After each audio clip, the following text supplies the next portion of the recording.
Okay, so a little bit of a side note, just because you'll see my little soapbox picture, my little Etch-a-Sketch soapbox.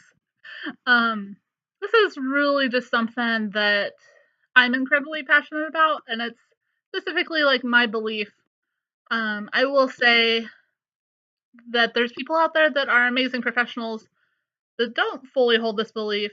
Um, this is just something I felt I wanted to include. Um, As with everything, I encourage you to think about it. Maybe you disagree with me, maybe not. That's okay. But I just wanted to put my little soapbox there. Um, the idea that there's no right way to play. Um, Specifically for me, so the majority of my experience is with kids and some adults that have co-diagnoses. And so a lot of people that I work with have autism and or other kids with other diagnoses such as ADHD, anxiety, can also play in similar ways. Um, so specifically, the idea of having set favorite toys or playing with those toys in ways that do not appear fully functional, such as lining up toys or putting them in a circle around you, or even just stimming with the toys, rather than the more traditional way to play with cars, for example. You might see a child just lining up the cars and maybe structuring them by color or whatever reason they internally want to structure them, rather than just racing them, which is the typical use for a car. So it can be easy to look at a child lining up the cars and be like, that's weird. That's not really how you play with them. But again, the idea of making sure you're not putting in your own judgment. For that child, that might be having the same role that play, like racing cars, has for other children. It's a method of self expression that can be very self soothing, um, which sometimes we have this negative idea about self soothing and self stimming behaviors. And sometimes those behaviors can be disruptive or dangerous in other forms. That's not what I'm talking about here.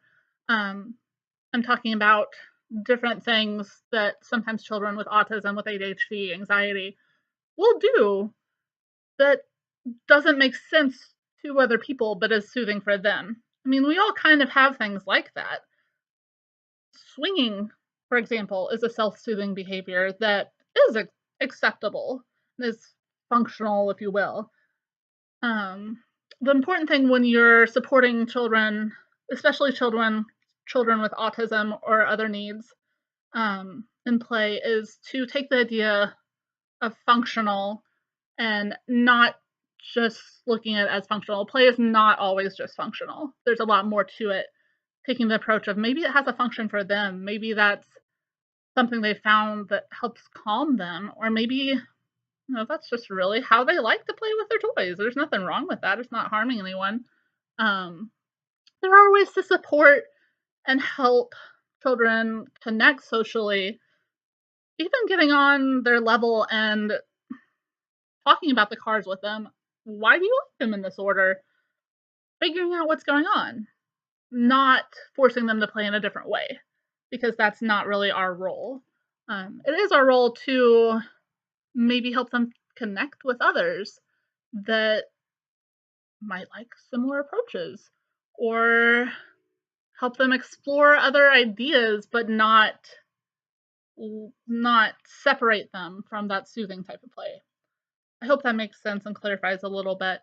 um like, the main idea is just taking the judgment out of it. There's really no right way to play. Every style and type of play has a meaning to that child. Maybe they're processing an emotion, maybe they're coping, maybe, I mean, there's all sorts of reasons. Um, it's not our role to change the way they play. It's our role to support them in whatever that play is working through and meaning for them. So, it's my little soapbox there.